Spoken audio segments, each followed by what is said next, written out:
late developer in becoming interested in politics, but my family were always interested in politics, so always in and around it. I managed to ignore it quite successfully until my very late 20s.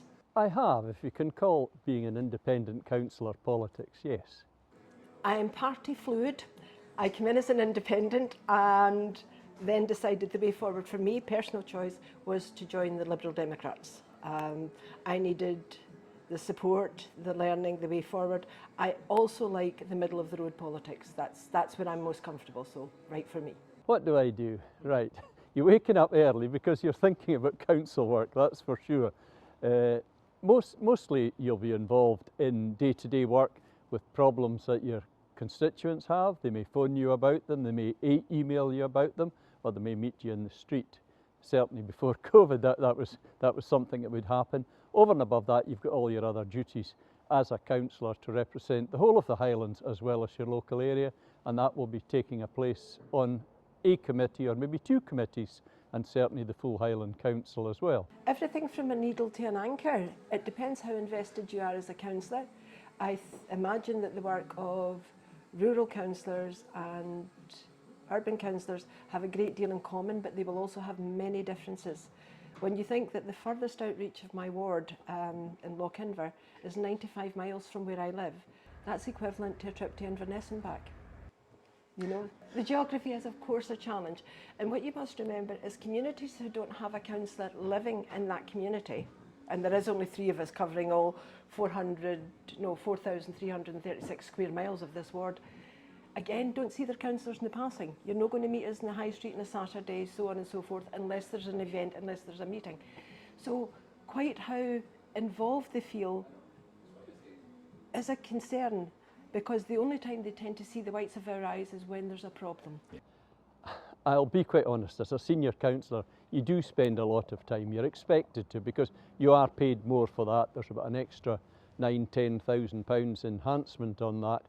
So you will have a lot more meetings. Obviously you're trying to formulate all the policies, go with the policies, make the committees run much more smoothly. You'll be chairing, so there is a lot more time committed to it. But it's still within your power to have an extra job, probably a part-time job. You could possibly have that as well. As a strategic chair of health, social care and wellbeing, I work full-time plus, really, but then my hours are flexible. If I choose to work, that's why people get emails from me at odd times at night. I don't expect other people to work at 11 o'clock at night. The answer to that is yes. The day you become a councillor, you will be offered training. Certainly in that first week, you'll be given a computer, you'll be given a phone, and you'll be able to use your car. You obviously need to register it for business purposes so that you can travel around if you have to travel in post-COVID period, hopefully there. Other than that, if you want to become an IT specialist, if you really want to get up to date with all financial spreadsheets, if you want help with any of computer skills, the council will take you and they will take you on that journey and help you all the way. Within the council, as an elected member, you have the advice and support of the executive team. That is there to help you.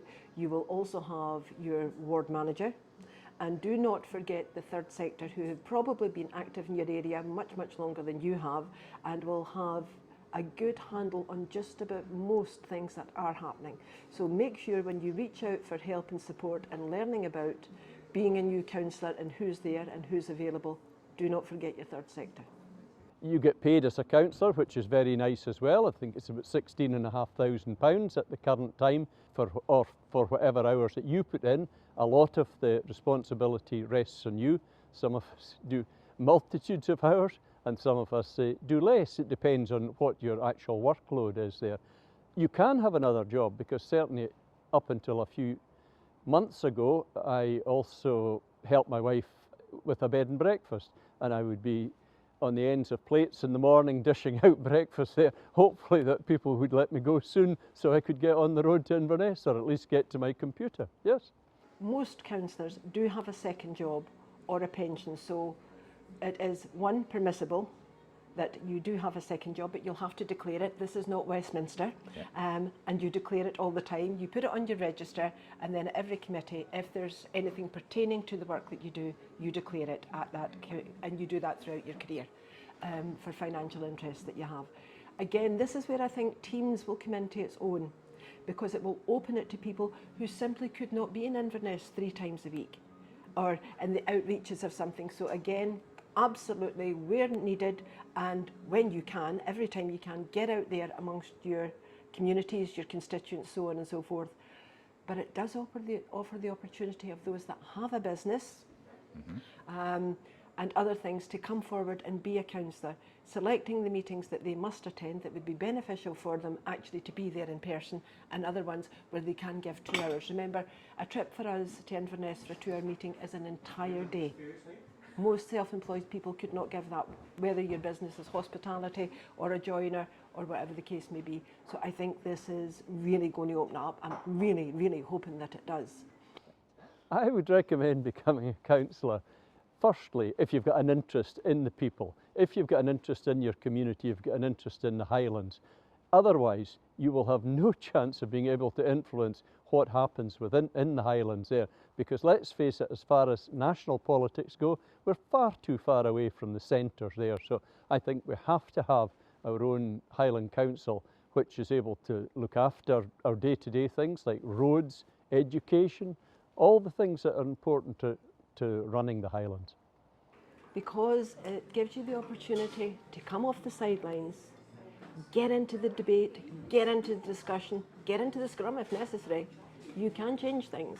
You'll need to be an influencer, you will need to take part, and you will need to be seen.